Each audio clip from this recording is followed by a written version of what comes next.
Good morning. My name is Pat Cavanaugh, and with us today is Richard Oden, who chairs the Board of Supervisors for the County of Rockdale. And Chairman, good morning. Good morning, Pat. How are you doing I'm today? doing fine, sir.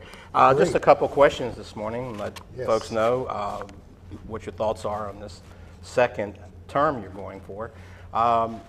When you ran for your first office here and you became the chair, what was your major goal, and do you think that you accomplished it? You know, Pat, that's an excellent question. When I ran for the chair position of Rockdale County government, there was multiple areas of concern as a citizen that I had, and then coming from a volunteer standpoint. Keep in mind that I volunteered about 4 years before I decided to even run, and the citizens of Rockdale County asked me to consider it, and I did. I wanted to look at the three basic areas. I want to look at finance, a fiscal management strategy. I also want to look at the water department. And then I want to look at the general operations about roads and the maintenance and our public safety. So those are the three primary areas that I want to look at coming into the game plan. And I put a strategic plan together along with some citizens. I got a citizen advisory group that consists of about 15, 20 different citizens from different walks of life, and we put together a strategy about what we want Rockdale County to look like in 3 to 5 to 10, 15 years. And so we focused on those areas, and we're still focusing on those areas. So there was a recent controversy, yes. And which is going to happen in any elected office anymore, when a new bid for insurance brokering services was awarded to an Atlanta firm. Despite questions raised about a former family relationship with the chief of staff and the firm hosting an election event for Commissioner Oz, who is also seeking re-election. Yes. Do you feel the county, I guess this is the question, Chairman, do you feel the county is transparent enough in its process of awarding contracts and selecting vendors now? Absolutely. Keep in mind, that's a very, I'm going to use very about 4 or 5 times, good question.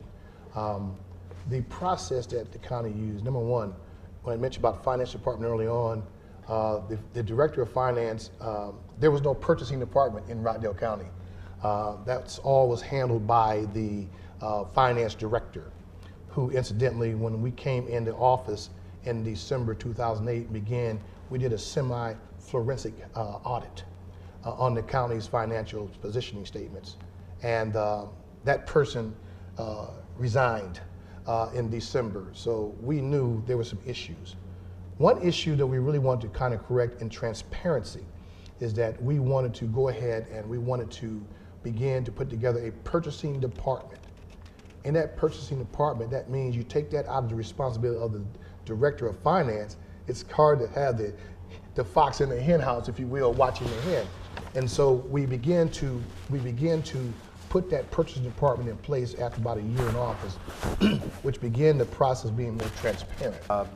There's been talk, and I think you have had some discussion on this too, about adding commissioners in Rockdale County to your board. What are your thoughts on that, and do you think that's something we need to do? You know, I tell you, in 2005, you know, when it looked different in 2005, and there was a matter of whether the minority community or any other community could even enter into the mix of government. So I do know that in 1971, the Progressive Club had wanted to get more minorities involved in the process, and then the county government changed. It was a single commissioner then.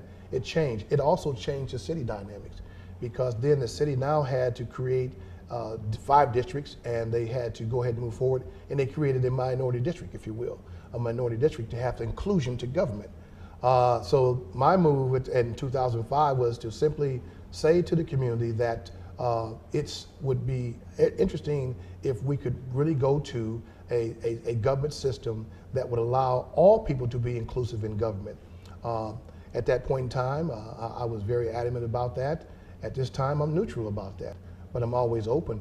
I think Rockdale at this point, and before, now that I realize in office, it's easier to see things when you're in office than when you're out of office. And so I realize that as I look at other governments, I think Rockdale has a very good government system. you don't have to deal with the issues. We all are elected at large, which means we represent all the citizens.